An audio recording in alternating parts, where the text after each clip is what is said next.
பேர்லை நேயர்களுக்கு வணக்கம். இன்றைய நேர்காணலில் பத்திரிகையாளர் திரு மதன் அறிவழகன் அவர்கள் இணைந்திருக்கிறார். அவரோடு பேசலாம். வணக்கம். வணக்கம்.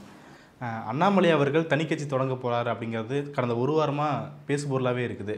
இது வெறும் பேசுபொருள் தானா, இல்லை திட்டமிட்டு உருவாக்கப்படுகிறதா, அதுக்கான மூவ்மெண்ட் தெரியுதா அப்படிங்கிற விஷயம்லாம் பெருத்த கேள்வி உண்டு பண்ணிகிட்டே இருக்குது. அதுக்கு மாறாக அவரும்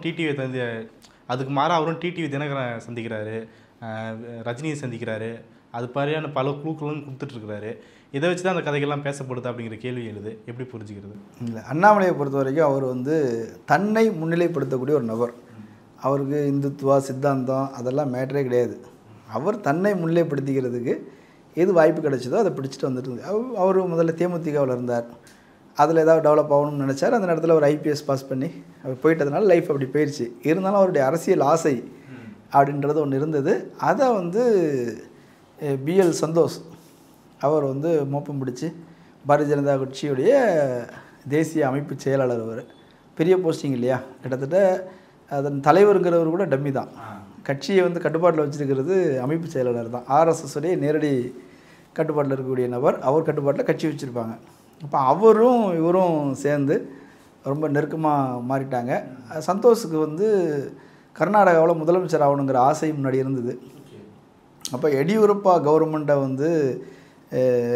ஒரு குழப்பத்தை உருவாக்கி எடியூரப்பாவை தூக்கிட்டு அவர் உட்காரணும் அப்படின்றதுக்கு அமைச்சர்களுக்கெல்லாம் ஸ்டிங் ஆப்ரேஷன் மாதிரி சிலதெல்லாம் அவர் செஞ்சு கொடுத்ததா தகவல் தான். இது எல்லாமே தகவல் தான். ஆடியோ வீடியோலாம் ரெக்கார்ட் பண்ணி சப்போர்ட் பண்ணி அதை வச்சு அவரை மிரட்டி கீழே கவுக்கிறது அப்படின்றது தான் பிளானாக இருந்தது அப்படின்னு. அப்போ அவர் கர்நாடகாவில் செயல்பட்டு இருந்தார். இப்போ அவரை தூக்கி சென்ட்ரலுக்கு கொண்டு போயிட்டாங்க. பெரிய போஸ்டிங் போயிட்டார் அப்படின்றதுனால அப்புறம் அந்த ப்ராஜெக்ட் அப்படி நின்றுச்சு. அந்த வகையில் அண்ணாமலை ரொம்ப விசுவாசமான ஒரு நபராகவும் தன்னுடைய அரசியல் ஆசையை அவர்கிட்ட சொல்கிறாரு. அப்போ அந்த நேரத்தில் ரஜினியை வச்சு இங்கே ஒரு அரசியல் செய்யணும். ஏன்னா தமிழ்நாட்டில் பிஜேபி வளர பண்ணுனது. அப்போது இங்கே ஏற்கனவே பாப்புலராக இருக்கிற ஒருத்தரை பயன்படுத்தி கொள்ளணும் அப்படின்றது அவங்களுடைய ரொம்ப கால கனவு. 1996 ரஜினிக்கு அவங்க ஸ்கெட்ச் போட்டுக்கிட்டே இருக்கிறாங்க. ஒரு பத்திரிகையாளர் சந்திப்புன்னு நினைக்கிறேன். அதில் அவர் அவருடைய ரஜினியை அரசியலுக்கு வரணும்லாம் அவர் தான் முயற்சி பண்ணிட்டு இருந்தார் ஆரம்பத்தில். அவர் குருமூர்த்தி போன்றவர்கள். அப்போ ரஜினி ரசிகர்கள்லாம் அவரை அப்படி சட்டையை பிடிச்சி இழுத்துட்டு தலைவரை சீக்கிரம் கொண்டு வாலாம் சொல்லிகிட்டு இருந்தாங்க. அப்போது அப்படி ஒரு நீண்ட காலமாக ரஜினியை வச்சு ஒரு காய் நகர்த்தணும், ஆன்மீக அரசியல் அப்படின்றது ஒரு ஸ்கெட்சு. அப்போ ரஜினியே சொன்னார், ஏற்கனவே இதுக்காக அரசியல் மாற்றம் வேண்டும், சிஸ்டம் மாற்றம் வேணும் அப்படின்னு சொல்லி ஐபிஎஸ் பதவியெல்லாம் விட்டுட்டு இருக்கிறவங்களாம் இருக்கிறாங்க. அவங்க முதலமைச்சர் ஆவாங்க. நான் அவங்கள கண்ட்ரோல் பண்ணுற ஒரு நபராக இருந்தேன். நான் ஆட்சிக்கு வர மாட்டேன், பவருக்கு வர மாட்டேன், இப்படிலாம் பேசினார். அப்போவே அவர் யாரை மனசில் வச்சு பேசுகிறாரு அப்படிலாம் நிறைய பேர் யோசித்தாங்க. சகாயம் ஐஏஎஸ் இருக்கிறாரு, அவரை விட்டுட்டு இன்னொரு ஐபிஎஸ்ன்னு சொல்கிறாரு, அவர் யார் அப்படின்னா அப்புறம் அவரை உள்ளே கொண்டு வராங்க. அப்போ அந்த பிம்பத்தை ஏற்படுத்துறது. ஆமாம், இவர் தான் ரஜினி சொன்ன ஐபிஎஸ் அதிகாரியா அப்படின்னு சொல்லி நியூஸ் 18 அவரை மேடை ஏற்றினாங்க. அதெல்லாம் உங்களுக்கு தெரியும் நினைக்கிறேன். ஒரு 5-6 ஆண்டுகளுக்கு முன்னாடி அவரை கொண்டு நான் ஆடு மேய்க்கிற ஆள் அப்படின்னு சொல்லி, ஆனந்த விகடனில் அவரை ஆட்டுக்குட்டியை அதான் ஆட்டுக்குட்டி அண்ணாமலை அப்படின்னு சொல்லி நான் ஆடு மேய்க்கிறேன், விவசாயம் பண்ணுறேன் அப்படிலாம் அவரை அறிமுகப்படுத்தினார். ரொம்ப எளிய மனிதர் அப்படிலாம் அறிமுகப்படுத்தினாங்க. ரொம்ப ஸ்கெட்ச் போட்டு பக்காவாக உள்ளே கொண்டு வருவதற்கான எல்லா வேலையும் பின்னாடி இருந்து செஞ்சது பிஜேபி. அதை பயன்படுத்திக்கிட்டு இவர் தன்னை பாப்புலர் ஆக்கிக்கிட்டார். அது மட்டும் இல்லை, அவருக்கு ஒரு விஷயம் தெரிஞ்சுது.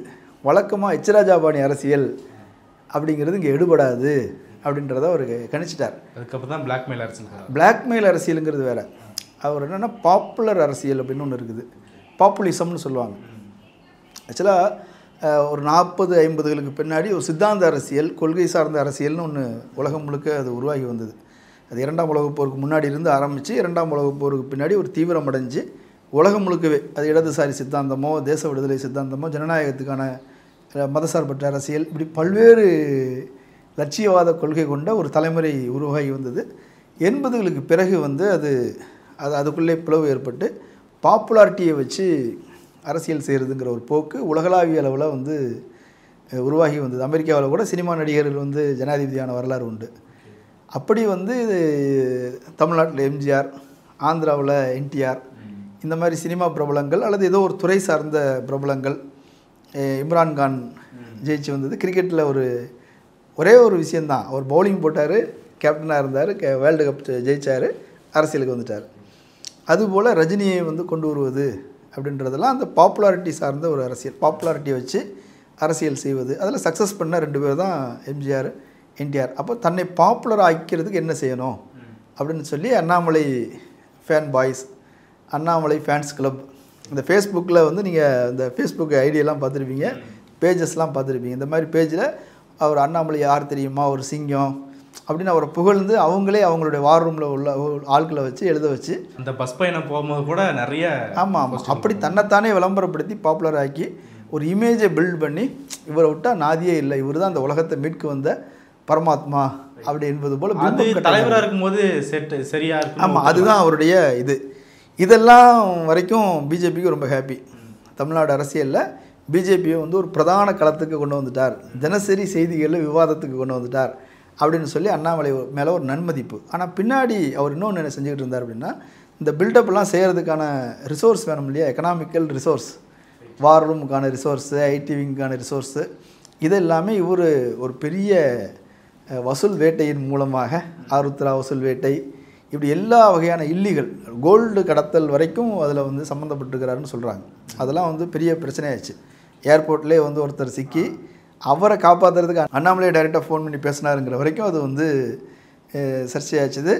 அது இல்லாமல் இங்கே உள்ள பெரிய முதலாளிகள்லேருந்து சிறு முதலாளிகள் வரைக்கும் வசூல் வேட்டை நடந்திருக்குது அப்படின்லாம் சொல்கிறாங்க. அமர் பிரசாத் ரெட்டி தான் அதில் வந்து முன்னாடி நின்று மூளையாக இருந்து எல்லாத்தையும் வசூல் பண்ணி, எப்படி இடி வந்துடும், ஐடி வந்துடும், அல்லது இந்த பிரச்சனையை நாங்கள் ஷார்ட் அவுட் பண்ணி கொடுக்குறோம், இப்படி சொல்லி அல்லது மிரட்டி பல வகையில் வந்து வசூல் பண்ணியிருக்கிறாங்க. திமுக அமைச்சர்கள்ட்டையும் இருந்தும் வசூல் பண்ணியிருக்கிறாங்க அப்படிலாம் வந்து சொல்கிறாங்க. இப்படி வந்து ஒரு பெரிய வசூல் வேட்டை அப்படின்றத ஒன்று செஞ்சுட்டாங்க. அதுவும் அவங்களுக்கு பிரச்சனை இல்லை. பிஜேபியில் வசூல் பண்ணுறதோ சம்பாதிக்கிறதோ அது கூட பிரச்சனை இல்லை. என்ன செஞ்சிட்டார் அப்படின்னா, பிஜேபியின் முகங்களாக இருந்த பல்வேறு தியாகத்தை, கட்சிக்காக தியாகத்தை செய்த பலரை ஒரு காலி பண்ணார். அதில் வந்து பொன்னாரை விரட்டி விட்டதாக இருந்தாலும் சரி, எச் ராஜாவை வந்து காலி பண்ணி ஓரங்கட்டி வச்சதாக இருந்தாலும் சரி, சிபி ராதாகிருஷ்ணன் கவுண்டர் சமூகத்தை சேர்ந்தவர், என்ன இருந்தாலும் தனக்கு சீனியர், கொங்கு பெல்ட்டில் அவர் தான் நமக்கு மேலே. அப்போ அவரை வந்து கவர்னராக ப்ரொமோஷன் கொடுத்து இங்கேருந்து தொல்லை பண்ணுறாருங்க, அனுப்பி விடுங்கன்னு அனுப்பி விட்டது. பொன் ராதாகிருஷ்ணன் அப்படி அனுப்புறதுக்கு முயற்சி பண்ணார். பொன் ராதாகிருஷ்ணன் எனக்கு அப்படி ஒன்றும் வயசாகலை, வேறு யாருக்கா கொடுங்க அப்படின்னாங்க. இல்லை, தலைவராக இருக்கும்போது இந்த அளவுக்கு ஒரு அதிகாரம் இருந்துச்சா? ஆமாம், அவருடைய லாபி பெருசு. பிஎல் சந்தோஷோட அவருடைய நேரடி தொடர்புங்கிறது இத்தனை காரியங்களும் செய்கிறதுக்கு அது உதவிச்சு. அவர் வந்து பொன்னாரை அனுப்புறதுக்கு முயற்சி பண்ணாங்க, அவர் ஒத்துக்க முடியாது அப்படின்ட்டார், எனக்கு இன்னும் வயசாகலை அப்படின்னாரு. தமிழிசை சவுந்தரராஜன் ஓகேன்ட்டாங்க, பார்சல் பண்ணுங்கள் அப்படின்னு அவரை பார்சல் பண்ணி அனுப்புனது. இல கணேசன் இருக்கிறார், அவரையும் பார்சல் பண்ணி அனுப்புங்க. இப்படி ஒன்று அடித்து காலி பண்ணணும், அல்லது ஓரங்கட்டணும், அல்லது பார்சல் பண்ணி அனுப்பிடணும். இப்படியெல்லாம் வந்து ஒரு செஞ்சு வேறு யாரையுமே செயல்பட விடாமல் பண்ணிட்டாரு அப்படின்றது அவங்களுக்கு வந்து ஒரு பெரிய அதிருப்தி. ஆக்சுவலாக அண்ணாமலை ஆதரவாளர்கள்னு ஒரு பிரிவு தாண்டி ஒரு பெரிய கூட்டம் அண்ணாமலை எதிர்ப்பாளர்களாக பிஜேபியில் உருவாயிருச்சு. அதுலேயும் நிர்மலா சீதாராமன் நெட்வொர்க் இருக்கு இல்லையா, அதை வந்து ஒரு பெரிய லெவலில் டேமேஜ் பண்ணிட்டார். நிர்மலா சீதாராமனுக்கு தமிழ்நாட்டில் முதலமைச்சர் ஆகணுங்கிற ஒரு ஆசை, அது இப்போல்லாம் வெளியே வருது. அதெல்லாம் அவங்களும் ஒரு ஸ்கெட்ச் போட்டுக்கிறாங்க, தமிழ்நாட்டில் வந்து முதலமைச்சர் ஆகணும், இங்கே இந்த திராவிடம் பேசுகிறவங்க எல்லாத்தையும் ஒழிச்சு கட்டணும், ஜெயலலிதா மாதிரி அந்த ஜெயலலிதாவுக்கு ஒரு இடம் இருந்தது இல்லையா, அந்த இடத்த நம்ம பிடிச்சிக்கலான்றது அவங்களோட எண்ணமாக இருந்திருக்குது. இப்போ அவங்களும் ஒரு லாபி பண்ணுறாங்க, அவங்க ஐடி ரைடு அனுப்புகிறாங்க. அதில் வந்து அண்ணாமலையுடைய சொந்த பந்தங்கள், பினாமிகள், அதை ஒரு 10-15 பேர் லிஸ்ட்லாம் வெளியே வந்திருக்குது. அதில் அவருடைய அக்கா வீட்டுக்கார், அவருடைய அண்ணாமலையார் சேம்பர், அதெல்லாம் ரெய்டு பண்ணி அதில் கிட்டத்தட்ட ஒரு 400-500 கோடி ரூபா அதில் மட்டுமே பிடிச்சிருக்கிறாங்க. அது இல்லாமல் அவருடைய சொத்துக்கள், அங்கங்கே வாங்கி போட்டுக்கிற சொத்துக்கள், அதெல்லாம் சிக்குது, ஒன்று ஒன்றா வெளியே வருது. இப்போ காலப்பட்டி அப்படின்றது ஈசா யோகா மையம் பக்கத்தில் உள்ள ஒரு இடம், 12 ஏக்கர். மார்க்கெட் வேல்யூ அப்படின்னு போனீங்கன்னா அது வந்து 85 கோடி அப்படின்னு சொல்கிறாங்க. 4 கோடிக்கு வந்து 4 கோடிக்கு வாங்கினேன் அப்படின்னு சொல்லி அவர் சொல்கிறாரு. இப்போ அதிலே வந்து மோசடி நடந்திருக்குது. சொல்கிறது யார்? மாரிதாஸ், கல்யாணராமன், அவங்க கட்சிக்காரங்க. யாரால் இவர் வந்து யாரையெல்லாம் இவர் வந்து அடித்து காலி பண்ணி ஓரம் கட்டி வைக்கணும்னு நினச்சாரோ அவங்க எல்லாமே இவருக்கு எதிராக வேலை செஞ்சாங்க. மாரிதாஸ் வந்து கட்சியுடைய துணைத் தலைவராக வர வாய்ப்பு இருந்தவர். மாரிதாஸ் அறிவாளி, அவன் நம்ம பக்கத்தில் இருக்கிறது டேஞ்சர் அப்படின்னு மாரிதாஸை காலி பண்ணுறதுக்கு ஒரு வேலை செஞ்சார். அதனால தான் மாரிதாஸ் இவருக்கு எதிராக போனது. இது இல்லாமல் குருமூர்த்தி லாபியை வந்து கட் பண்ணது, நிர்மலா சீதாராமனோட லாபியை கட் பண்ணது, கேடி ராகவனை வந்து சிக்க வச்சு மொத்தமாக அவருடைய அரசியல் எதிர்காலத்தையே முடிச்சு விட்டார். இதெல்லாம் பெரிய புரட்சி இல்லையா பாஜகத்தில்? இதனால் அவங்களுக்கு எல்லாருக்குமே வந்து என்னென்னா ஒரு பெரிய கோபம் அப்படின்றது ஒன்று இருக்குது. ஆனால் இதை தாண்டி அவர் ஜெயிக்க வச்சிருவார்னு ஒரு நம்பிக்கை ஒரு மேலே இருந்தது. அதை நம்பி தான் எடப்பாடியை கழட்டி விட்டுட்டு இவர் சொன்னதெல்லாம் ஏற்றுக்கிட்டாங்க. ஓபிஎஸ் என் கூட வந்துட்டார், டிடிவி என் கூட வந்துட்டார், நான் எல்லாத்தையும் வளைச்சிருவேன், எடப்பாடி ஒரு டம்மி, அவரை காலி பண்ணி ஏடிஎம்கே வந்து நம்ம கேப்சர் பண்ணிடலாம், இப்படியான பல்வேறு இவருடைய ஐடியாக்களெல்லாம் மேலே சொல்லி தனியாக சந்தித்து காதில் ஊதி நம்ப வச்சிட்டார். அப்போ பார்லிமெண்ட் எலெக்ஷனில் 25 சீட்டு நாங்கள் ஜெயிப்போன்னு உறுதியாக சொன்னார். ஆனால் எதுவுமே வரல. இத்தனைக்கும் மாலை 5:30 மணிக்கு மேல் 7.56% ஓட்டு விழுந்துருக்குது வெறும் அரை மணி நேரத்தில். அந்த கடைசி நேரத்தில் அவ்வளோ பேர் உள்ளே போயிருக்க முடியாது. எப்போவுமே நம்ம தேர்தலை ரொம்ப காலம் கவனிச்சுட்டு வந்துட்டுருக்கோம், 25-30 வருஷமாக கவனிச்சுட்டு வந்துட்டுருக்கிறோம். அங்கே வந்து அதிகபட்சம் 1%, 1.5%, 2% கூடும். இவ்வளோ தான் அந்த நேரத்தில் கிட்டத்தட்ட எல்லாருமே போட்டு முடிச்சிருப்பாங்க. மிச்சம் மீதி 6 மணிக்குள்ளே அவங்களெல்லாம் உள்ளே விட்டுருவாங்க. அதுக்கு பிறகு யாரையும் அலோவ் பண்ண மாட்டாங்க. அதுக்கு பிறகு அவங்க 7 மணி வரைக்கும் போடுவாங்க. அதுதான்.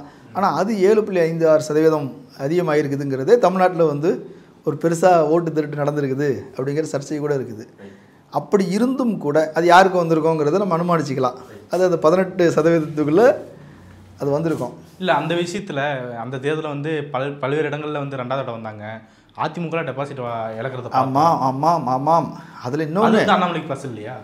அதைத்தான் சொல்கிறாங்க. அந்த 7 அவங்களே தெரியும்ல, வாக்கு திருட்டுன்னு ஒன்று இருக்குல்ல. நாங்களே 7.5% ஓட்டு போட்டிருக்கிறோம். அப்போ 18%, 7.5% கழிச்சா எவ்வளோ? 18% 7.5% கழிச்சா மீதி எவ்வளோ? 10%. 10% தான் இவ்வளோ பேருடைய ஓட்டு. பாமகவுடைய ஓட்டு எவ்வளோ? தனியாக நின்று 5%, கூட்டணியில் நின்னா 6%. 5 to 6% இல்லையா? நீங்கள் அந்த 10%ல் 6% கழிச்சிருங்க. 4.5% இல்லையா? இந்த 4.5%ல் ஓபிஎஸ் ஓட்டு எங்கே இருக்குது? டிடிவிக்கு ஒரு 3% ஓட்டு இருக்குல்ல, அது எங்கே இருக்குது? பிஜேபிக்குன்னு ஒரு 2% ஓட்டு இருக்குல்ல, அது எங்கே இருக்குது? இது இல்லாமல் ஏசி சண்முகம், அப்புறம் வந்து தேவநாதன் யாதவ், அதுக்கப்புறம் எஸ்ஆர்எம் பச்சைமுத்து அவருடைய இந்திய ஜனநாயக கட்சி, உடையார் ஓட்டு, முதலியார் ஓட்டு, யாதவர் ஓட்டுன்னு ஒரு கணக்கு. நீ எவ்வளோ கணக்கு போட்டு பார்த்தாலும் இதெல்லாம் சேர்ந்தே 4.5% தானா? இத்தனைக்கும் அந்த தேர்தலில் எல்லா தெரிஞ்ச முகத்தையும் இறக்குனாங்க. ஆமாம். அதனால தான் அவங்களுக்கு தெரியுது கட்சி டவுன் ஆகிருக்குது. இந்த சவுண்டு எல்லாமே வார் ரூமோட சவுண்டு. ஓன்னு சோசியல் மீடியாவில் வந்து ட்ரெண்ட் பண்ணிக்கிட்டு இருக்கிறதெல்லாம் இவங்களுடைய ஆளுங்க. இதனால் ஒரு பிரோஜனம் இல்லை, இவர் கட்சியை காலி பண்ணிட்டாருன்னு அவங்க புரிஞ்சுக்கிட்டாங்க. அண்ணாமலையால் ஒரு குரோத் வந்ததுன்னு எதை சொல்கிறீங்க? இந்த 18% தானே. நான் இது வந்து வாக்கு திருட்டை கூட கழிச்சிட்டேன், அந்த 7.5% கூட நான் கழிச்சிட்டேன். எப்படி கணக்கு போட்டாலும் அதில் ஒன்றுமே இல்லையே. அப்போ இது வந்து ஒரு நாடகம். ஆனால் இன்னொரு கணக்கு இருக்குது, அவங்க போட்டு பார்க்குற கணக்கு. அது என்ன அப்படின்னா, இந்த 18%ம் அதிமுக பெற்ற 23%, அதிமுக தேமுதிக சேர்ந்து பெற்ற 23%, இந்த ரெண்டையும் கணக்கு பண்ணி பார்த்தோம்னா 15 தொகுதிகளில் வெற்றி வாய்ப்பு இருந்திருக்கிறது. இதை காலி பண்ணிட்டான். நீங்கள் சந்திரபாபு நாயுடு, நிதிஷ்குமார் இவங்க 2 பேருமே பல்ட்டி அடிக்கக்கூடியவங்கன்னு அவங்களுக்கு தெரியும். எடப்பாடி அப்படி இல்லை, உட்காருன்னா உட்காருவார், நில்லுன்னா நிற்பார். அப்போது ஒரு 15 சீட்டு நம்ம கையில் இருந்ததுன்னா அவர்களெல்லாம் நம்மளை மிரட்டும் அளவுக்கு சூழல் வந்திருக்காத. அப்போ நம்மளெல்லாம் ஏமாற்றி எடப்பாடியை வந்து வம்பிழுத்து சண்டை போட்டு அவரை விலக வச்சு இப்போ சிக்க வச்சிட்டாரே அப்படின்ற கோபம் அண்ணாமலை மேலே ஒன்றிய பாஜக அல்லது மத்திய பாஜக அல்லது வந்து சென்ட்ரல் பாஜகவுக்கு பெரிய கோபம். அதுதான் அமித்ஷாவுக்கு உள்ள கோபம். அப்போது வேறு யாராலையும் காம்ப்ரமைஸ் பண்ண முடியல. அமித்ஷாவை சந்திக்கிறதுக்கு அண்ணாமலை பல முறை முயற்சி பண்ணார், அவர் வந்து சந்திக்கவே முடியாதுன்னு சொல்லிட்டாரு. இப்படி அதனால தான் அவரை வந்து மூஞ்சிலே முழிக்காத, இங்கே ஊருக்குள்ளே இருக்காத, எங்கேயா வெளியே போயிரு அப்படின்னு அவர் விரட்டி விட்டது.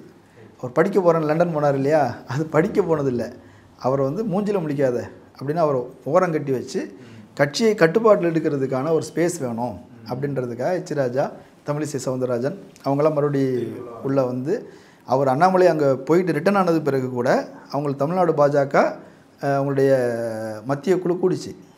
கூடினதுக்கு பிறகு வெளியே வந்து பேசினது யார்? தமிழிசை சவுந்தரராஜனும் எச் ராஜாவும். தலைவர் அண்ணாமலை பேசலை, பேசக்கூடாதுன்னு வச்சுருந்தாங்க. ஸோ எல்லா வகையிலும் அண்ணாமலை ஏற்கனவே அவங்கள பொறுத்த வரைக்கும் நெகட்டிவ். இவரை வச்சு காரியம் சாதிக்க முடியாது, இருக்கிற வாய்ப்புகளை கெடுத்துட்டாரு அப்படின்னு அவரை வந்து அடித்து ஓரங்கட்டி வச்சு இந்த 18% நீ இல்லைனாலும் வரும், யாரும் எங்கேயும் போயிட மாட்டாங்க. ஏன் வந்தாங்க? அண்ணாமலைக்காக வரல. யாருக்காக வந்தாங்க? பிஜேபி இடி அனுப்போம், ஐடி அனுப்போம் இல்லையா, அது சேஃப்டிக்காக எல்லோரும் கூட வந்தாங்க. அதில் டிடிவி ரொம்ப முக்கியமான ஆள். அவர் மேலே வழக்குலாம் இருக்குது. அந்த அந்நிய செலாவணி வழக்கு அது நிறையா இருக்குது, அந்த லஞ்சம் கொடுத்த வழக்கெல்லாம் இருக்குது. அதனால் அவர் எப்படி வழிக்கு கொண்டு வரணும்னு அவங்களுக்கு தெரியும்.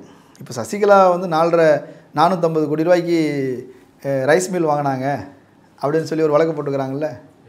யாரை எப்படி லாக் பண்ண முடியும்னு எங்களுக்கு தெரியும். அது நீ செய்யணும்னு அவசியம் இல்லை, அதெல்லாம் நாங்கள் பார்த்துக்குறோம், நீ கிளம்பு அப்படின்னு அவர் ஓரம் கட்டிட்டாங்க.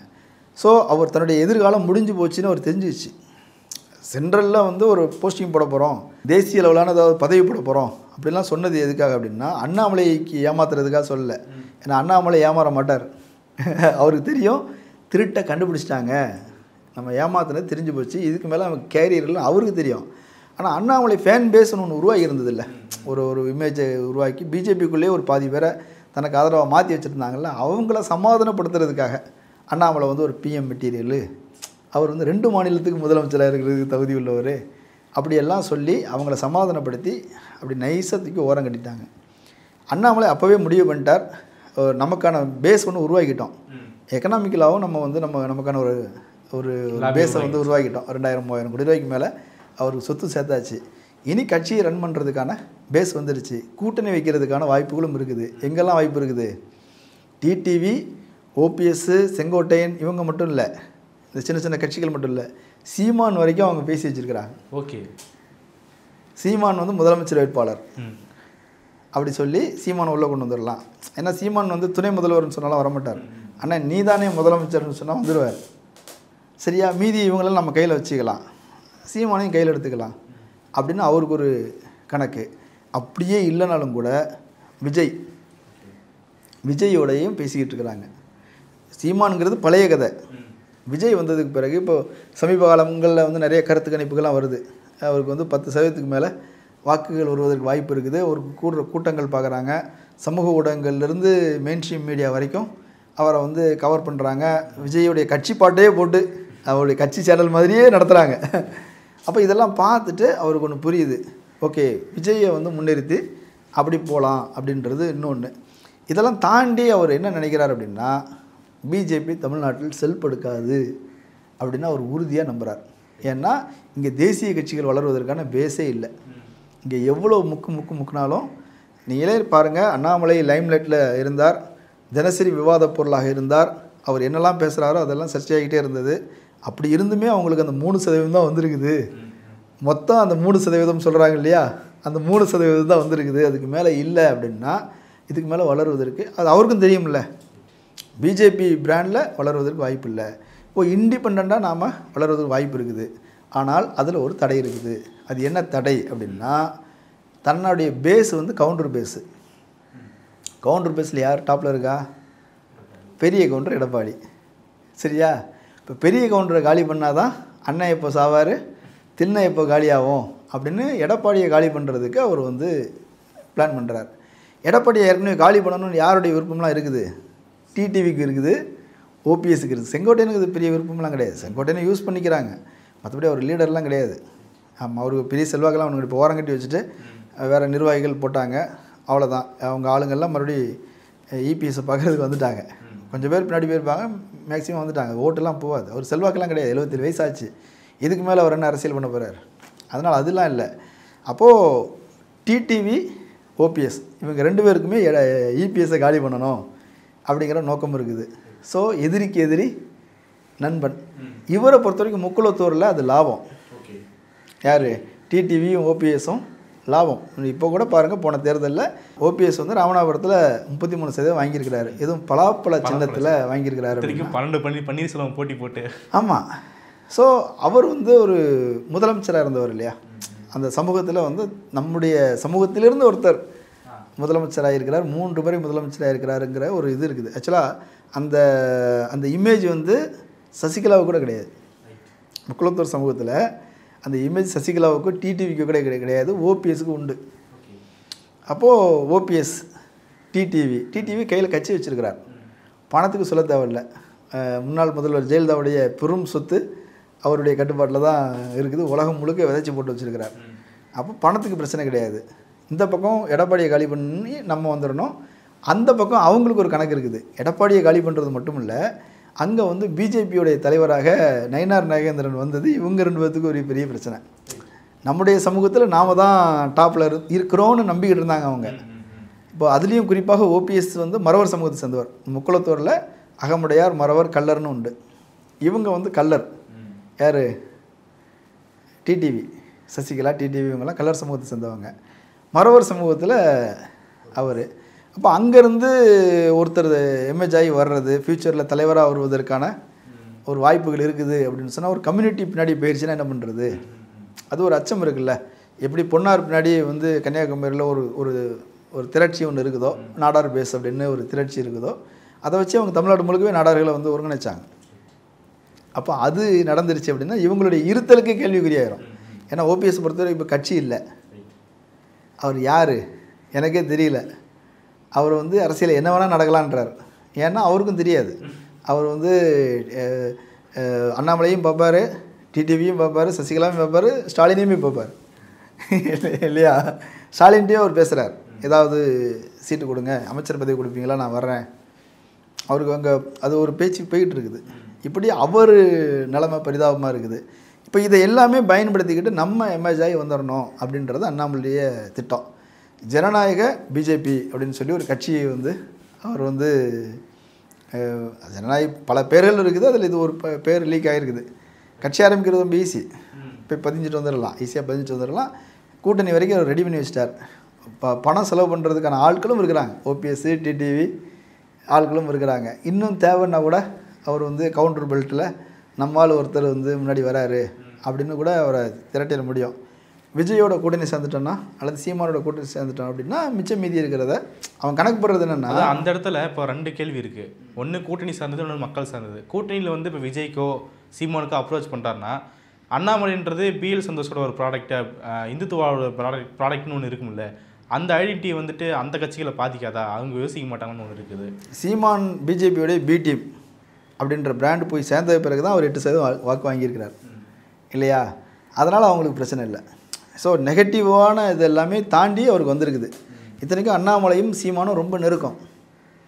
அதை அவங்க சந்தித்து பேசிக்கிறது, உரையாடிக்கிறது, ஒரு தம்பி அண்ணாமலைன்னு சொல்கிறது, ஒரு அண்ணன் சீமான் அப்படின்னு சொல்கிறது, எப்போவுமே ஒருத்தர் விமர்சிச்சுட்டே கிடையாது.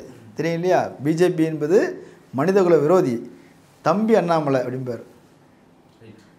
அப்போ மனிதகுல விரோதி எப்படி தம்பி ஆனார் இல்லையா? அவர் வந்து ஒரு பிரிவினைவாதி. யார்? சீமான். ஆனால் அண்ணன் சீமான். அப்படி அண்ணன் தம்பியாக அவங்களுக்குள்ள ஒரு பாண்டிங்கை வந்து உருவாக்கி வச்சுருக்கிறாங்க. இப்போ அது இருக்குது. டிடிவியும் அண்ணாமலையும் ரொம்ப க்ளோஸ், ரொம்ப க்ளோஸ், ரொம்ப நெருக்கமான ஆளுங்க. ஆக்சுவலாக டிடிவி வந்து மத்தியில் யாரோடையும் ஒரு தொடர்பில் இல்லை.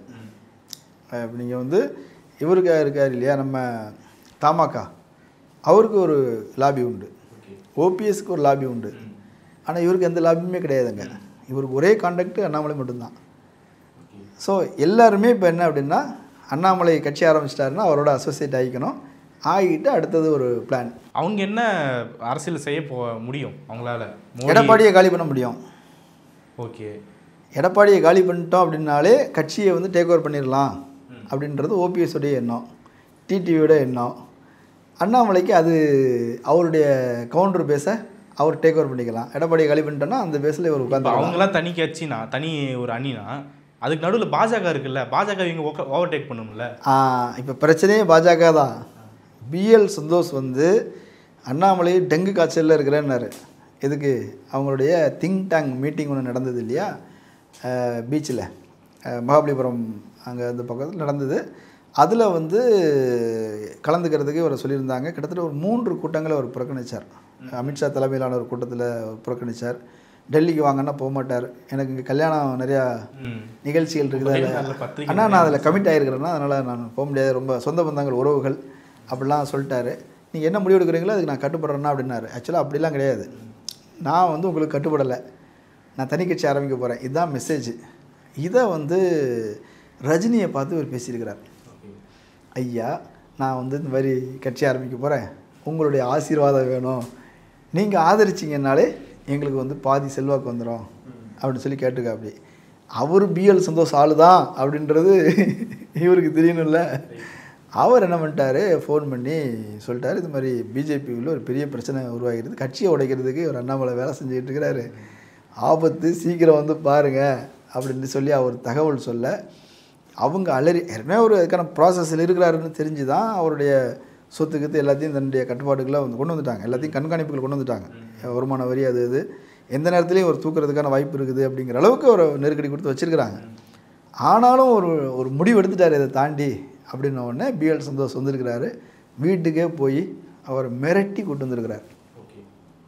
அவர் மிரட்டி எப்படி, ஜெகதீப் தன்கர் வந்து இந்த நாட்டின் துணை ஜனாதிபதி, 2வது குடிமகன், அவருடைய நிலைமை இன்றைக்கி என்ன, அவர் என்னவா இருக்கிறாருன்னு அவருக்கே தெரியாது, ஹவுஸ் அரெஸ்ட் பண்ணி வச்சுருக்கிறோம், கேரியரே இல்லாமல் பண்ணிடுவேன், ஒழுங்காக வந்துடு, கட்சியெலாம் அதெல்லாம் ஒன்றும் ஆரம்பிக்க முடியாது, வா தூக்கிறோம், உள்ளே தூக்கி போட்டுருவோம் வா அப்படின்னு சொல்லி மிரட்டி அப்படி கூப்பிட்டு போயிருக்கிறாங்க. கூப்பிட்டு போய் உனக்கு என்னவோ அதுக்கான முக்கியத்துவத்தை கொடுப்போம் அப்படின்னா, அவருடைய டிமாண்ட் என்ன அப்படின்னு சொன்னால், ஆக்சுவலாக சரத்குமாரை கூப்பிட்டு வந்து அவர் தான் ஓரங்கட்டி வச்சுருக்கிறாங்க.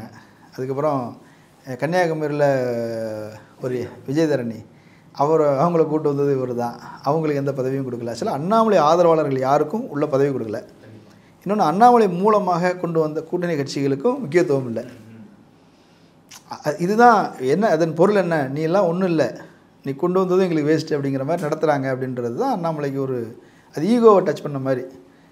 இருந்தாலும் அவனுக்கு முக்கியத்துவம் கொடுப்போம் அப்படின்னு சொல்லி கூப்பிட்டு வந்திருக்கிறாங்க. இது தற்காலிக ஒரு பிரேக், அவ்வளோதான், ஒரு இன்டர்வல் மாதிரி தான்.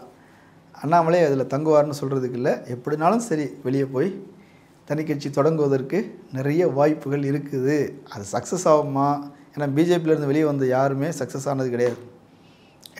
எடியூரப்பா முயற்சி பண்ணார், வடக்கு பலரும் முயற்சி பண்ணி பார்த்தாங்க, அப்படி எதுவும் சக்ஸஸ் ஆகலை. காங்கிரஸ்லேருந்து வெளியே வந்தவங்க ஸ்கோர் பண்ணியிருக்கிறாங்க. தமிழ் மாநில காங்கிரஸாக இருந்தாலும் சரி, ஜெகன்மோகன் ரெட்டியாக இருந்தாலும் சரி, மம்தா பானர்ஜியாக இருந்தாலும் சரி, சரத்பவாராக இருந்தாலும் சரி, பலரும் ஸ்கோர் பண்ணியிருக்கிறாங்க. ஆனால் பிஜேபியிலேருந்து அப்படி வெளியே வந்த யாரும் அப்படி ஸ்கோர் பண்ணலை. ஏன்னா பிஜேபி விடாதுன்ற மாதிரி, பிஜேபி விடாது இல்லை, பிஜேபியுடைய பேஸுங்கிறது ஆர்எஸ்எஸ் விடாது, இதுதான் காரணம். ஓகே, பொறுத்து வந்து பார்க்கலாம் என்ன நடக்குதுன்னு. நிறைய சீனை பண்ணிட்டீங்க, மிக்க நன்றி. நன்றி.